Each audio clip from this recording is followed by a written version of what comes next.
কারীমের ভিতরে রব্বুল আলামিন বললেন, ইয়া আইয়ুহাল্লাযীনা আমানু লা তাকুলু রা'না, ও ঈমানদারেরা তোমরা রা'না শব্দ বলো না, কুলু উনজুরনা ওয়াসমাউ, তোমরা বলো হে রাসূল আমাদের দয়া দৃষ্টি দেন।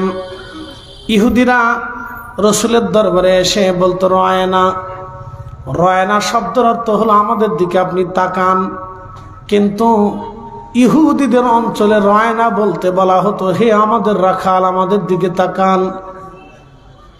একটু মনোযোগ দিয়েন, কুরআনুল কারীমের সূরা বাকারার এই আয়াতে রব্বুল আলামিন বলতেছেন, হে ঈমানদার লা তাকুলু রা'না, তোমরা রা'না বলো না, কারণ রা'না ইহুদিরা বলতো হে আমাদের রাখাল। রা'না বলতে ইহুদিরা বুঝাইতো হে আমাদের রাখাল। ইহুদিদের এলাকায় এই শব্দটা ছিল রাখাল। যেমন আমাদের দেশে এক এলাকার গালি আর এক এলাকার বুলি, ঠিক আছে না ভাই? এক এলাকার গালি আর এক এলাকার বুলি।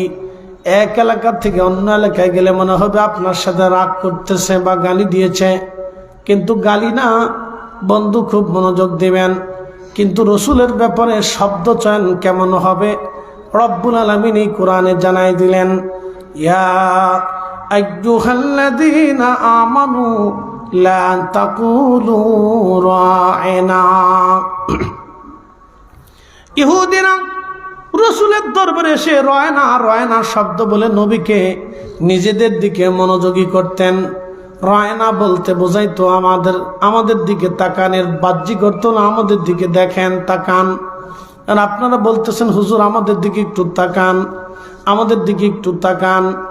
এখন ইহুদিরা রা'না বলতে বোঝাইতো আমাদের দিকে তাকান, কিন্তু ইহুদিদের আঞ্চলিক এলাকাতে রা'না বলতে রাখাল মনে করা হতো। ঠিক ইহুদিরা এসে শব্দটা বলে রসুলের দরবারে মস্কারা করত, আর মুসলমানরাও বুঝতো না, তারা রা'না বলে ফেলতো। আল্লাহ তখনই আয়াত নাজিল করে দিয়ে বললেন, হে ঈমানদার তোমরা রা'না শব্দ বলো না, আমার রসুলের ব্যাপারে তোমাদের শব্দ চয়ন হবে খুব। এখানেও সতর্কতা দিয়ে বললেন রা'না না বলিয়া তোমরা বলো কুলু উনজুরনা, হে নবী আপনি আমাদের দিকে দয়ার নজর দেন, মায়ার নজর দেন। একবার জোরে বলা যাবে কে মারহাবা। আপনি এসে দেখলেন ঠিক আব্দুল্লাহ ইবনে উবাই দাঁড়ানো, আর ছেলেটা তলোয়ার হাতে নিয়ে বাবারে দাঁড়া করায় রাখছে। নবীজি বললেন কি হয়েছে আব্দুল্লাহ?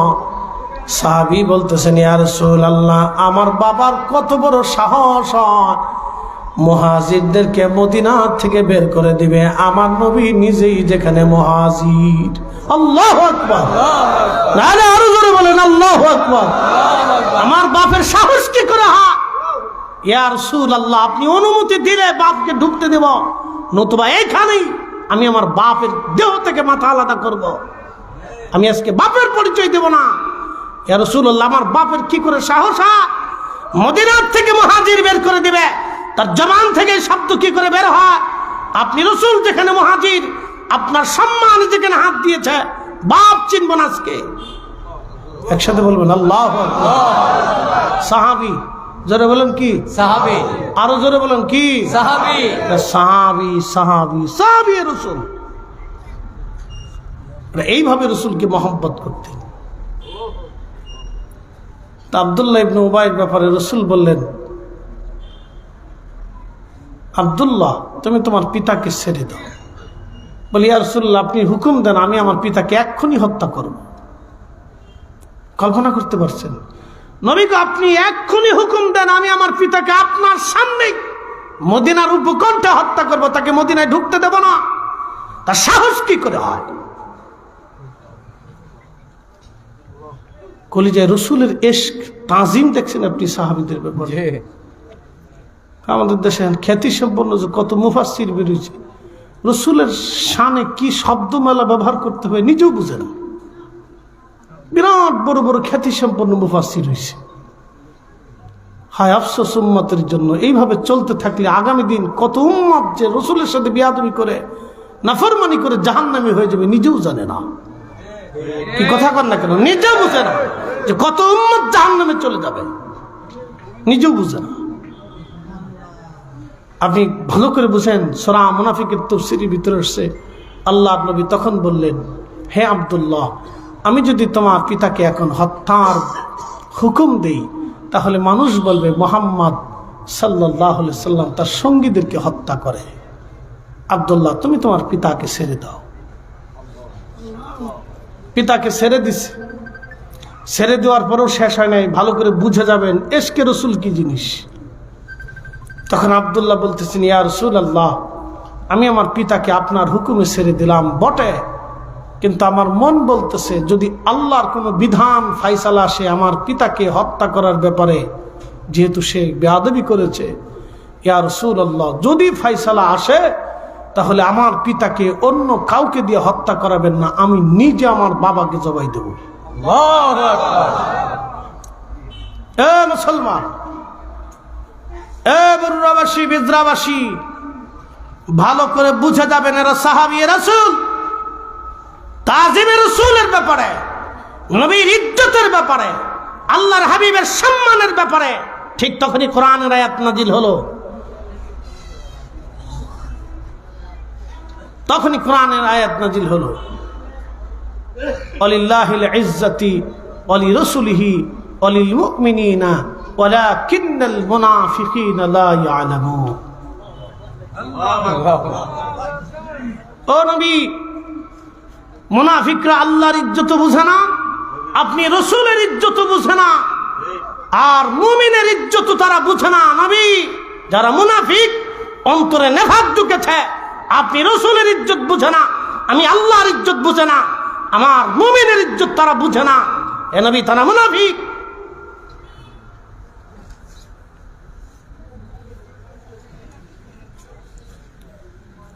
আপনি বুঝে চান, এখান থেকে অনেক কিছু শিখার আছে।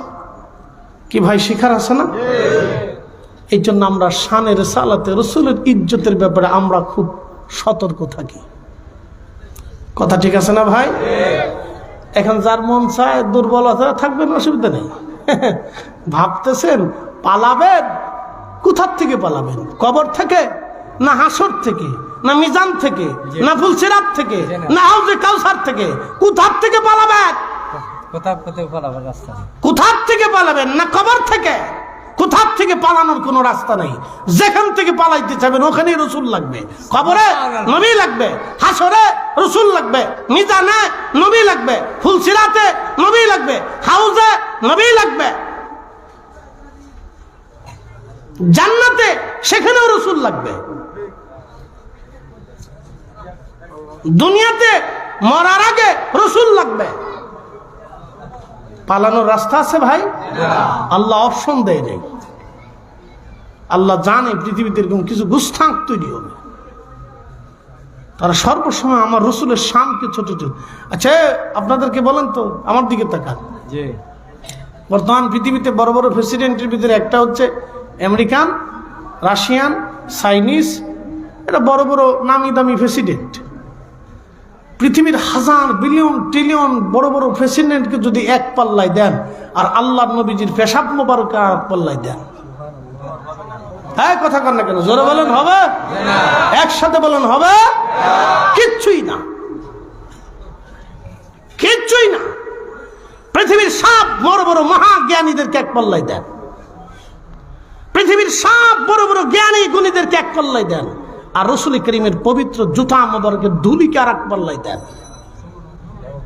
কি কথা কর না কেন? আল্লাহর নবী তো আরো ঊর্ধ্বের কথা। আপনি পবিত্র কদম মোবারকের জুতার সাথে যে ধুলি লেগেছিল, এই ধুলি মোবারকের এক পাল্লায় দেন। একসাথে এক জায়গায় করলে ওজনে হবে? হ্যাঁ হ্যাঁ, এটা বুঝে যাবেন, এটাই বুঝে যাবেন, এটাই সুন্নিয়ত। আমরা এগুলি বলি দেখে আমরা হয়েছি বেদাতি। কি কথা কর না কেন? আমরা কি হয়েছি? তাদের দৃষ্টিতে আমরা বেদাতি হয়েছি। এদেশে হক বললে আপনাকে পাগল করে। কি কথা ঠিক আছে না ভাই? আমরা বেদাতি হয়েছি। বন্ধুগণ, খুব মনোযোগ দিবেন। আহা, আল্লাহর নবীর ব্যাপারে শব্দ চয়নে আল্লাহ কতটা সতর্ক ছিলেন। এই কোরআনুল কারীমের ভিতরে রব্বুল আলামিন বললেন,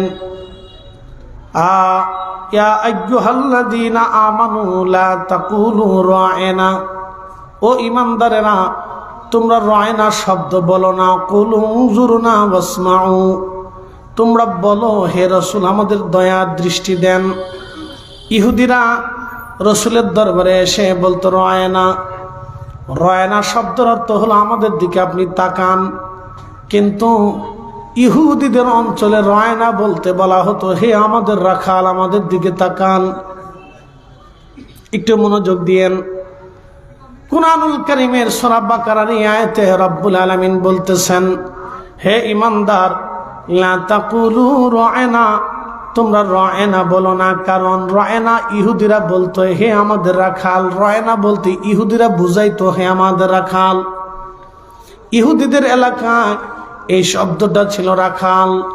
যেমন আমাদের দেশে এক এলাকার গালি আর এক এলাকার বুলি, ঠিক আছে না ভাই?